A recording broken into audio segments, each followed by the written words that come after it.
PCN ನ್ಯೂಸ್ಗೆ ಸ್ವಾಗತ. ನಾನು ನಿಮ್ಮ ಲಕ್ಷ್ಮೀ ಗಾದ್ಗಿ. ಇಂದಿನ ಮುಖ್ಯಾಂಶಗಳು. ಸಾಲ ಮಾಡಿ ಮಜಾ ಮಾಡುವುದೇ ಸಿದ್ದರಾಮಯ್ಯನವರ ಕಾಯಕವಾಗಿದೆ. ಆರ್ ಅಶೋಕ್. ಸಂವಿಧಾನವು ಪ್ರತಿಯೊಬ್ಬ ನಾಗರಿಕರಿಗೂ ಹಕ್ಕುಗಳ ಮತ್ತು ಗೌರವಯುತ ಜೀವನದ ಭರವಸೆ ನೀಡುತ್ತಿದೆ. ಈಶ್ವರ್ ಖಂಡ್ರೆ. ಬೇಸಿಗೆಯಲ್ಲಿ ಕುಡಿಯುವ ನೀರಿನ ಸಮಸ್ಯೆ ತಡೆಗೆ ತುರ್ತು ಕ್ರಮಕ್ಕೆ ಅಧಿಕಾರಿಗಳಿಗೆ ಸೂಚಿಸಿದ ಶಾಸಕ ಬೆಲ್ದಾಳೆ. 2013ರಲ್ಲಿ ರಾಜ್ಯದ ಪ್ರತಿಯೊಬ್ಬರ ಮೇಲೆ 13,000 ಸಾಲವಿತ್ತು. ಈಗ 1.13 ಲಕ್ಷಕ್ಕೆ ಏರಿದೆ. ಸಿದ್ದರಾಮಯ್ಯ ಒಬ್ಬರೇ 4.5 ಲಕ್ಷ ಕೋಟಿ ಸಾಲ ಮಾಡಿದ್ದಾರೆ. 54% ಸಾಲ ಇವರೊಬ್ಬರಿಂದಲೇ ಆಗಿದೆ. ಇವರು ಸಿದ್ದರಾಮಯ್ಯ ಅಲ್ಲ, ಸಾಲದ ರಾಮಯ್ಯ ಎಂದು ವಿರೋಧ ಪಕ್ಷದ ನಾಯಕ ಆರ್ ಅಶೋಕ್ ಅವರು ಕುಟುಕಿದರು. ಭಾರತೀಯ ಜನತಾ ಪಕ್ಷದ ಔರಾದ್ ಮಂಡಲದ ವತಿಯಿಂದ ಏಪ್ರಿಲ್ 12ರಂದು ಔರಾದ್ ಪಟ್ಟಣದಲ್ಲಿ ಏರ್ಪಡಿಸಿದ ಪಂಡಿತ್ ದೀನ್ ದಯಾಳ್ ಉಪಾಧ್ಯಾಯ ಪ್ರಶಿಕ್ಷಣ ಮಹಾಭಿಯಾನ 2026 ಕಾರ್ಯಕ್ರಮವನ್ನು ಉದ್ಘಾಟಿಸಿ ಅವರು ಮಾತನಾಡಿದರು. ಕೆಸಿ ರೆಡ್ಡಿಯಿಂದ ಬಸವರಾಜ ಬೊಮ್ಮಾಯಿವರೆಗೆ ಮಾಡಿರುವ ಸಾಲ ಒಂದು ಕಡೆಯಾದರೆ ಸಿದ್ದರಾಮಯ್ಯ ಮಾಡಿರುವ ಸಾಲವೇ ಒಂದು ಕಡೆ. ಉಳಿದವರು ಕೇವಲ 48% ಸಾಲ ಮಾಡಿದರೆ ಇವರೊಬ್ಬರೇ 54% ಸಾಲ ಮಾಡಿದ್ದಾರೆ. ಸಾಲ ಮಾಡಿ ಮಜಾ ಮಾಡುವುದು, ಸಾಲ ಮಾಡಿ ರಾಹುಲ್ ಗಾಂಧಿಗೆ ಹಣ ಕಳುಹಿಸುವುದು ಇವರ ಕಾಯಕವಾಗಿದೆ ಎಂದು ಕಿಡಿಕಾರಿದರು. ಸಿದ್ದರಾಮಯ್ಯ ನೇತೃತ್ವದ ಸರ್ಕಾರ ಯಾವುದೇ ಒಳ್ಳೆಯ ಕೆಲಸ ಮಾಡಿಲ್ಲ. ಹೆಣ್ಣು ಮಕ್ಕಳಿಗೆ 2,000 ಕೊಡುತ್ತಿದ್ದಾರೆ, ಆದರೆ ಅವರ ಗಂಡನಿಂದ 6,000 ಕೀಳುತ್ತಿದ್ದಾರೆ. ನೀರು, ಮನೆ, ಈ ಕಾಗದ, ಪೆಟ್ರೋಲ್, ಡೀಸೆಲ್, ಹಾಲು, ಆಲ್ಕೋಹಾಲ್ ಸೇರಿದಂತೆ ಎಲ್ಲದರ ತೆರಿಗೆಗಳನ್ನು ಹೆಚ್ಚಿಸಿದ್ದಾರೆ. ಕಳೆದ ಬಜೆಟ್ನಲ್ಲಿ ತೆರಿಗೆ ಹಾಕಿರಲಿಲ್ಲ, ಆದರೆ ನಂತರ 3 ತಿಂಗಳಲ್ಲಿ ಎಲ್ಲ ರೀತಿಯ ತೆರಿಗೆಗಳನ್ನು ಹಾಕಿದ್ದಾರೆ. ಸರ್ಕಾರ ಪಾಪರ್ ಆಗಿದೆ. ನೌಕರರಿಗೆ ಸಂಬಳ ಕೊಡಲು ಹಣ ಇಲ್ಲ. ಭಿಕ್ಷುಕರಿಗೆ 25 ಕೋಟಿ ಕೊಡಬೇಕಾಗಿತ್ತು, ಅವರಿಗೂ ಹಣ ಕೊಡುತ್ತಿಲ್ಲ. ಕೋವಿಡ್ನಿಂದ ತಂದೆ ತಾಯಿಯನ್ನು ಕಳೆದುಕೊಂಡಿರುವ 34,000 ಜನ ಅನಾಥ ಮಕ್ಕಳಿದ್ದಾರೆ. ಅವರಿಗೆ 75 ಕೋಟಿ ಹಣ ಕೊಡಬೇಕು, ಇನ್ನೂ ಕೊಟ್ಟಿಲ್ಲ. ಅನಾಥರು, ಭಿಕ್ಷುಕರಿಗೂ ಕೊಡಲು ಸರ್ಕಾರದ ಬಳಿ ಹಣವಿಲ್ಲ. ರಸ್ತೆಗಳು ಸರಿಯಿಲ್ಲ, ಆಸ್ಪತ್ರೆಗಳ ಔಷಧ ಸಿಗುತ್ತಿಲ್ಲ. ಈ ಸಾಲದ ಸರ್ಕಾರವನ್ನು ತೊಲಗಿಸಲು ಜನತೆ ತೀರ್ಮಾನಿಸಿದ್ದಾರೆ ಎಂದರು. ಕಾರ್ಯಕರ್ತರು ಬಲಿಷ್ಠರಾಗಬೇಕು. ಇಂತಹ ಪ್ರಶಿಕ್ಷಣ ವರ್ಗಗಳು ಸಹಕಾರಿಯಾಗಿ ಪರಿಣಮಿಸಲಿವೆ. ಮುಂದಿನ ದಿನಗಳಲ್ಲಿ ನಮ್ಮ ಅಭ್ಯರ್ಥಿಗಳು ಹೆಚ್ಚಿನ ಸಂಖ್ಯೆಯಲ್ಲಿ ಗೆಲ್ಲಲಿದ್ದು ಬಿಜೆಪಿ ನೇತೃತ್ವದ NDA ಸರ್ಕಾರಕ್ಕೆ ಅಧಿಕಾರಕ್ಕೆ ಬರಲಿದೆ. ಇವತ್ತೇ ಚುನಾವಣೆ ನಡೆದರೂ ರಾಜ್ಯದಲ್ಲಿರುವ ಭ್ರಷ್ಟ ಕಾಂಗ್ರೆಸ್ ಸರ್ಕಾರ ತೊಲಗಲಿದೆ ಎಂದು ಭವಿಷ್ಯ ನುಡಿದರು. ಪ್ರಭು ಚವ್ಹಾಣ್ ಅವರು ಪಶುಸಂಗೋಪನೆ ಸಚಿವರಾಗಿದ್ದಾಗ ಗೋವುಗಳನ್ನು ರಕ್ಷಿಸುವ ಉದ್ದೇಶದಿಂದ ಗೋ ಹತ್ಯೆ ನಿಷೇಧ ಕಾಯ್ದೆ ಜಾರಿಗೊಳಿಸುವ ಮೂಲಕ ವಿಧಾನಸಭೆಯಲ್ಲಿ ದಾಖಲೆಯನ್ನು ಸೃಷ್ಟಿ ಮಾಡಿದ್ದಾರೆ.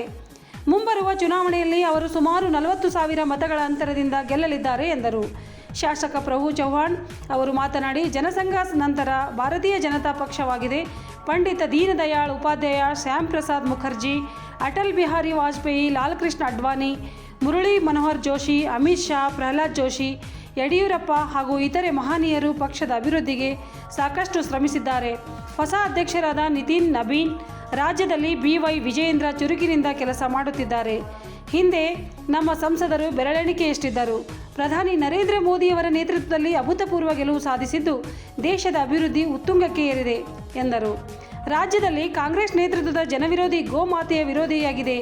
ಗೋವುಗಳು ಅಕ್ರಮವಾಗಿ ಕಸಾಯಿಖಾನೆಗಳಿಗೆ ಎಗ್ಗಿಲ್ಲದೆ ಸಾಗಿಸಲಾಗುತ್ತಿದೆ ಎಂದು ಹಿಂದೂ ವಿರೋಧಿ ಕೆಲಸ ಮಾಡುತ್ತಿದೆ. ಈ ಸರ್ಕಾರ ಅಧಿಕಾರಕ್ಕೆ ಬಂದ ನಂತರ ಅಭಿವೃದ್ಧಿ ಕೆಲಸಗಳು ಕುಂಠಿತಗೊಂಡಿವೆ. ಔರಾದ್ ಪಟ್ಟಣದ ನೀರು ಪೂರೈಸುವ ಯೋಜನೆ ಸರಿಯಾಗಿ ನಡೆಯುತ್ತಿಲ್ಲ.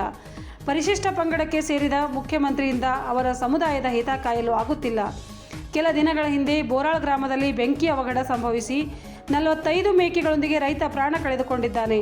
ಅವರ ಕುಟುಂಬಸ್ಥರು ಬೀದಿಗೆ ಬಂದಿದ್ದಾರೆ. ಮುಖ್ಯಮಂತ್ರಿಗಳು ಜಿಲ್ಲೆಗೆ ಬಂದರೂ ರೈತನ ಮನೆಗೆ ಹೋಗಿಲ್ಲ. ಜಿಲ್ಲಾ ಉಸ್ತುವಾರಿ ಸಚಿವರು ಕೂಡ ಭೇಟಿ ಕೊಟ್ಟಿಲ್ಲ.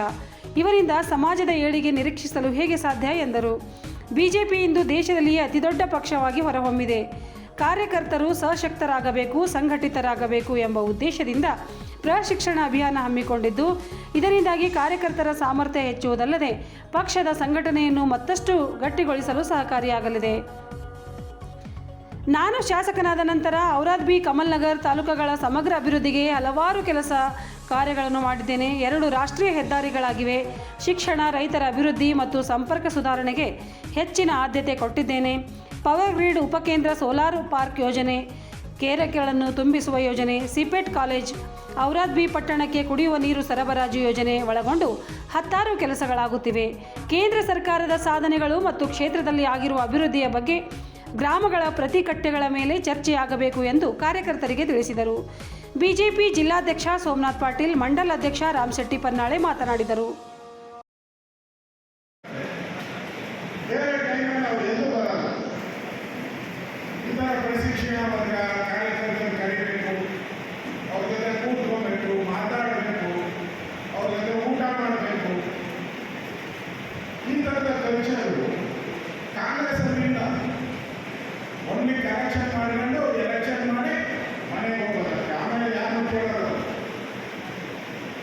ಬಿಜೆಪಿ ಹಂಗಲ್ಲ. ಬಿಜೆಪಿ ಅಟಲ್ ಬಿಹಾರಿ ವಾಜಪೇಯಿ ಅವರು, ರಾಮಕೃಷ್ಣ ಅದ್ವಾನಿಯವರು, ಮುರಳಿ ಮನೋಹರ್ ಜೋಶಿ ಅವರು, ದೀನ್ ದಯಾಳ್ ಉಪಾಧ್ಯಾಯ ಅವರು, ಈ ತರದ ಹಲವಾರು ಮಹನೀಯರು ಈ ಪಾರ್ಟಿಯನ್ನು ಕಟ್ಟಿದ್ದಾರೆ. ಈ ಪಾರ್ಟಿಯಲ್ಲಿ ಮೋಕ್ಷ ಬರ್ತಾರೆ ಎಲ್ಲ ಇದು.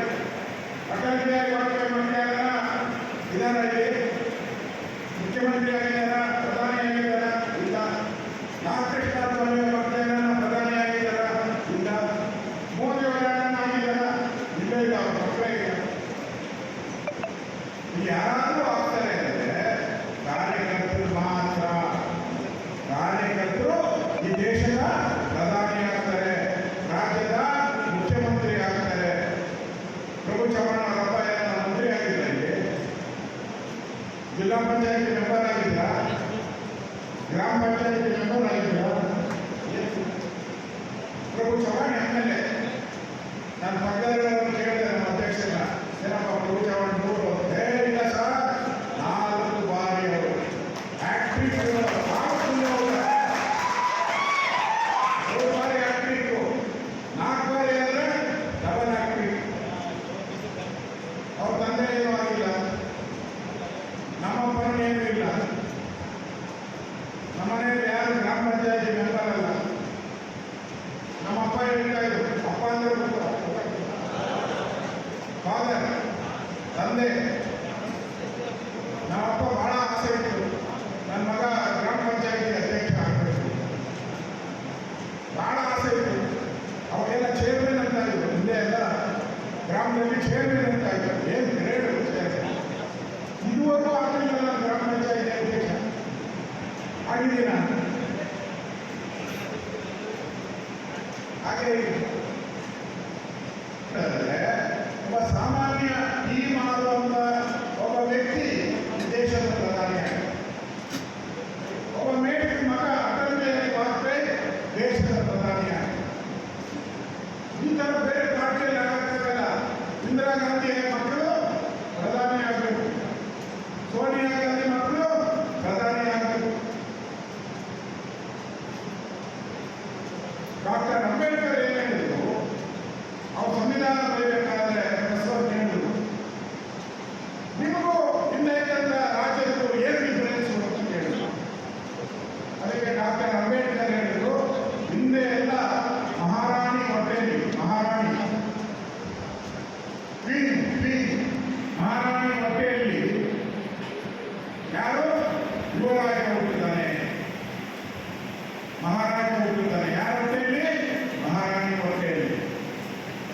ಅಂಬೇಡ್ಕರ್ ಹೇಳಿದ್ರು, ಅದನ್ನ ನಾನು ತೆಗೆದುಹಾಕಿದ್ದೀನಿ, ಬ್ಯಾಲೆಟ್ ಬಾಕ್ಸ್ ಅಲ್ಲಿ ಮಹಾರಾಜ ಹುಟ್ಟು ಅಂತ ಕೆಲಸವನ್ನು ನಾನು ಮಾಡಿದ್ದೀನಿ. ಅಂಬೇಡ್ಕರ್ ಮಾಡಿದ್ದು ಬ್ಯಾಲೆಟ್ ಇಂದ ಮಹಾರಾಜರನ್ನ ಆಯ್ಕೆ ಮಾಡುವಂತ ಪರಿಸ್ಥಿತಿ ಬಂದಿದ್ದೀನಿ ನಾನು.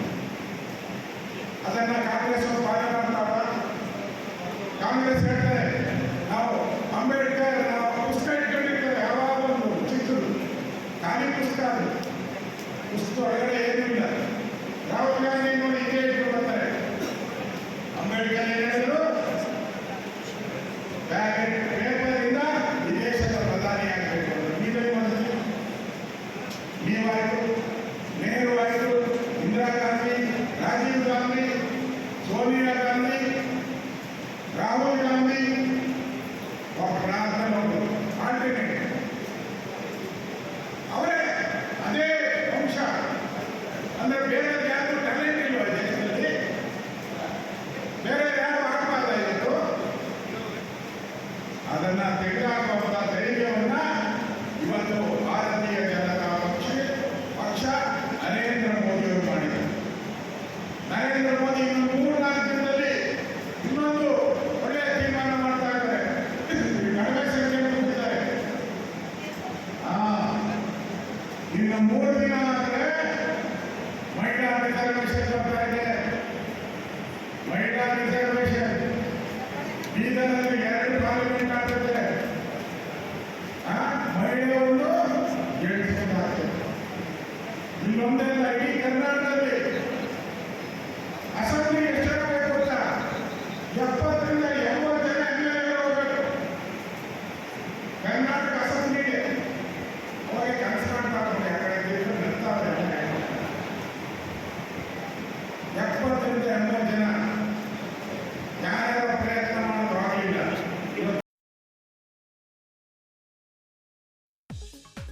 ಭಾರತ ಸಂವಿಧಾನ ಶಿಲ್ಪಿ ಡಾಕ್ಟರ್ BR ಅಂಬೇಡ್ಕರ್ ಅವರು ಸಂವಿಧಾನ ರಚನಾ ಸಭೆಯ ಕರಡು ಸಮಿತಿ ಅಧ್ಯಕ್ಷರಾಗಿ ದೇಶದ ಸರ್ವತೋಮುಖ ಅಭಿವೃದ್ಧಿಗೆ ಬುನಾದಿಯಾದ ಸಮಾನತೆ, ಸ್ವಾತಂತ್ರ್ಯ ಮತ್ತು ನ್ಯಾಯದ ಮೌಲ್ಯಗಳನ್ನು ಸಂವಿಧಾನದಲ್ಲಿ ಅಚ್ಚಳಿಯದಂತೆ ಮೂಡಿಸಿದರು ಎಂದು ಅರಣ್ಯ ಜೀವಶಾಸ್ತ್ರ ಮತ್ತು ಪರಿಸರ ಹಾಗೂ ಬೀದರ್ ಜಿಲ್ಲಾ ಉಸ್ತುವಾರಿ ಸಚಿವ ಈಶ್ವರ್ ಖಂಡ್ರೆ ತಿಳಿಸಿದರು.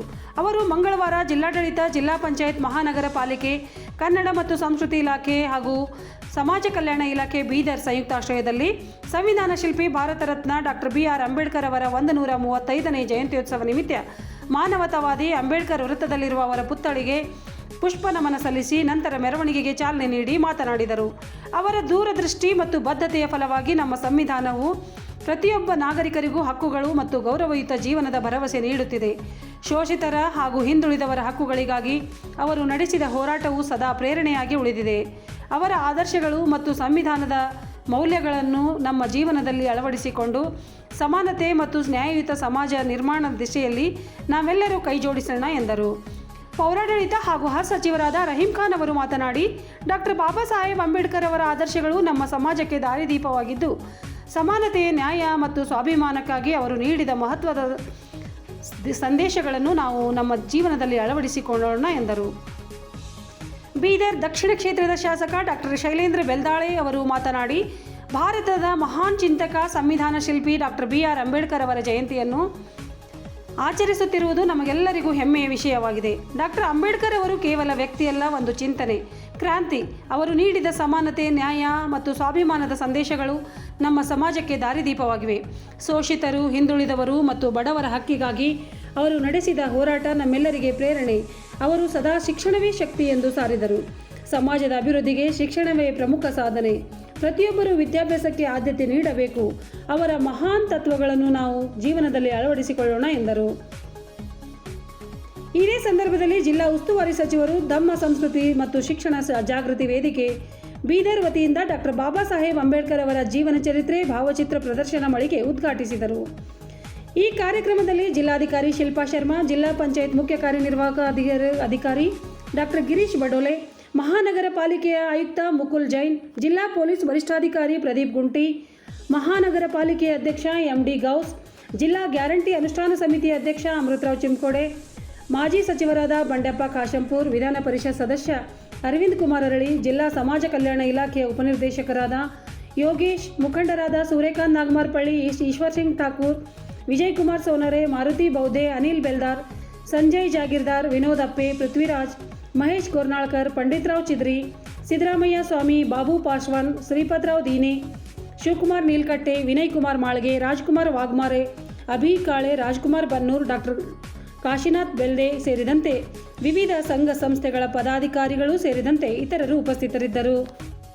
ಬೇಸಿಗೆಯ ತೀವ್ರತೆಯಿಂದಾಗಿ ನಮ್ಮ ಜನರು ಎದುರಿಸುತ್ತಿರುವ ಪ್ರಮುಖ ಸಮಸ್ಯೆ ಎಂದರೆ ಕುಡಿಯುವ ನೀರಿನ ಅಭಾವ. ಇದು ಕೇವಲ ಒಂದು ಸಮಸ್ಯೆ ಅಲ್ಲ, ಜನರ ದೈನಂದಿನ ಬದುಕಿಗೆ ಸಂಬಂಧಿಸಿದ ಅತ್ಯಂತ ಮುಖ್ಯ ವಿಷಯವಾಗಿದೆ. ಆದ್ದರಿಂದ ಈ ವಿಷಯವನ್ನು ನಾವು ಅತ್ಯಂತ ಗಂಭೀರವಾಗಿ ತೆಗೆದುಕೊಳ್ಳಬೇಕಾಗಿದೆ ಎಂದು ಬೀದರ್ ದಕ್ಷಿಣ ಕ್ಷೇತ್ರದ ಶಾಸಕ ಡಾಕ್ಟರ್ ಶೈಲೇಂದ್ರ ಬೆಲ್ದಾಳೆ ಅವರು ಹೇಳಿದರು. ನಗರದ ತಾಲೂಕಾ ಪಂಚಾಯಿತಿ ಸಭಾಂಗಣದಲ್ಲಿ ಬೀದರ್ ದಕ್ಷಿಣ ಕ್ಷೇತ್ರದ ಶಾಸಕರಾದ ಡಾಕ್ಟರ್ ಶೈಲೇಂದ್ರ ಬೆಲ್ದಾಳೆ ಅವರ ಅಧ್ಯಕ್ಷತೆಯಲ್ಲಿ ನಡೆದ ಟಾಸ್ಕ್ ಫೋರ್ಸ್ ಸಭೆಯಲ್ಲಿ ಮಾತನಾಡಿದರು. ನೀರಿನ ಸಮಸ್ಯೆ ನಿವಾರಣೆಗೆ ಸ್ಪಷ್ಟವಾದ ಮಾರ್ಗಸೂಚಿಗಳನ್ನು ತಯಾರಿಸಿ ನೀರಿನ ಕೊರತೆ ಇರುವ ಪ್ರದೇಶಗಳಲ್ಲಿ ತಕ್ಷಣ ಟ್ಯಾಂಕರ್ ವ್ಯವಸ್ಥೆ, ಹಳೆಯ ಪೈಪ್ಲೈನ್ ದುರಸ್ತಿ ಹಾಗೂ ಹೊಸ ಮೂಲಗಳ ಗುರುತಿಸುವ ಕೆಲಸಗಳನ್ನು ಪೂರ್ಣಗೊಳಿಸಬೇಕು. ಬೇಸಿಗೆ ಹಿನ್ನೆಲೆಯಲ್ಲಿ ಉಂಟಾಗುತ್ತಿರುವ ಕುಡಿಯುವ ನೀರಿನ ಸಮಸ್ಯೆ, ಸಾರ್ವಜನಿಕರ ಮೂಲಭೂತ ಸೌಲಭ್ಯಗಳ ಕೊರತೆ ಹಾಗೂ ಅಭಿವೃದ್ಧಿ ಕಾರ್ಯಗಳ ಪ್ರಗತಿ ಕುರಿತು ಸಮಗ್ರವಾಗಿ ಚರ್ಚಿಸಲಾಯಿತು. ವಿಶೇಷವಾಗಿ ಗ್ರಾಮೀಣ ಪ್ರದೇಶಗಳಲ್ಲಿ ನೀರಿನ ಅಭಾವವನ್ನು ನಿವಾರಿಸಲು ತುರ್ತು ಕ್ರಮಗಳನ್ನು ಕೈಗೊಳ್ಳುವಂತೆ ಸಂಬಂಧಿಸಿದ ಅಧಿಕಾರಿಗಳಿಗೆ ಶಾಸಕರು ಸ್ಪಷ್ಟ ಸೂಚನೆ ನೀಡಿದರು. ಜನಸಾಮಾನ್ಯರಿಗೆ ಯಾವುದೇ ತೊಂದರೆ ಉಂಟಾಗದಂತೆ ಅಧಿಕಾರಿಗಳು ಜವಾಬ್ದಾರಿಯಿಂದ ಕಾರ್ಯನಿರ್ವಹಿಸಬೇಕು. ನೀರಿನ ಸರಬರಾಜು ವ್ಯವಸ್ಥೆಯನ್ನು ಸುಧಾರಿಸಲು ಹಾಗೂ ಸಮಸ್ಯೆಗಳು ತ್ವರಿತವಾಗಿ ಪರಿಹಾರವಾಗಲು ಕ್ರಮ ಕೈಗೊಳ್ಳಬೇಕೆಂದು ಹೇಳಿದರು. ನೀರಿನ ಕೊರತೆ ಇರುವ ಪ್ರದೇಶಗಳಲ್ಲಿ ತುರ್ತು ಪೂರೈಕೆ ವ್ಯವಸ್ಥೆ ಜಾರಿಗೊಳಿಸಲು ಸೂಚನೆ ನೀಡಿದರು. ಅಭಿವೃದ್ಧಿ ಕಾಮಗಾರಿಗಳ ವೇಗ ಪ್ರಗತಿಯಲ್ಲಿ ಇರುವ ಕಾಮಗಾರಿಗಳನ್ನು ಶೀಘ್ರವಾಗಿ ಪೂರ್ಣಗೊಳಿಸಲು ನಿರ್ದೇಶನ ನೀಡಿದರು. ಗ್ರಾಮೀಣ ಪ್ರದೇಶಗಳಲ್ಲಿ ಸಮಾನ ಗಮನ, ಎಲ್ಲೆಡೆ ಸಮರ್ಪಕ ಸೌಲಭ್ಯ ಒದಗಿಸಲು ಒತ್ತು ನೀಡಬೇಕು ಎಂದು ಅಧಿಕಾರಿಗಳಿಗೆ ಕಟ್ಟುನಿಟ್ಟಿನ ಸೂಚನೆ ನೀಡಿ ಜನರ ಸಮಸ್ಯೆಗಳಿಗೆ ತ್ವರಿತ ಸ್ಪಂದನೆ ನೀಡಬೇಕು ಎಂದು ತಿಳಿಸಿದರು. ಕಾಮಗಾರಿಗಳ ಪ್ರಗತಿ, ಗುಣಮಟ್ಟ ಹಾಗೂ ಸಮಯಕ್ಕೆ ಸರಿಯಾದ ಪೂರ್ಣಗೊಳಿಸುವ ಅಗತ್ಯತೆ ಕುರಿತು ವಿವರವಾದ ಮಾಹಿತಿ ಪಡೆದರು. ಅವರು ಸಂಬಂಧಿಸಿದ ಅಧಿಕಾರಿಗಳಿಗೆ ಕಾರ್ಯಕ್ಷಮತೆ ಹೆಚ್ಚಿಸುವಂತೆ ಸೂಚಿಸಿ ಜನರಿಗೆ ಯಾವುದೇ ತೊಂದರೆ ಆಗದಂತೆ ಕಾಮಗಾರಿಗಳನ್ನು ಶೀಘ್ರ ಪೂರ್ಣಗೊಳಿಸಬೇಕು. ಈ ಸಂದರ್ಭದಲ್ಲಿ ತಾಲೂಕಾ ಪಂಚಾಯಿತಿ ಕಾರ್ಯನಿರ್ವಾಹಕ ಅಧಿಕಾರಿ ಮಾಣಿಕರಾವ್ ಪಾಟೀಲ್, ತಹಸೀಲ್ದಾರ್ ರವಿಕುಮಾರ್ ದಾಮ, ಗ್ರಾಮೀಣ ಕುಡಿಯುವ ನೀರು ಮತ್ತು ನೈರ್ಮಲ್ಯ ಇಲಾಖೆ ಎಇಇ ರಾಜ್ಕುಮಾರ್ ದಸಾರೆ, ತಾಲೂಕಾ ಪಂಚಾಯತ್ ಸಹ ನಿರ್ದೇಶಕ ಸಂಜುಕುಮಾರ್ ಕಾಡ್ವಾದ್, ಸುದೇಶ್, ಎಲ್ಲ ಇಲಾಖೆಗಳ ಅಧಿಕಾರಿಗಳು ಉಪಸ್ಥಿತರಿದ್ದರು. ಇದರೊಂದಿಗೆ ನಮ್ಮ ಇಂದಿನ ವಾರ್ತಾ ಪ್ರಸಾರ ಮುಕ್ತಾಯವಾಯಿತು. ಮುಂದಿನ ವಾರ್ತೆಗಳೊಂದಿಗೆ ಮತ್ತೆ ಭೇಟಿಯಾಗೋಣ. ವಂದನೆಗಳು.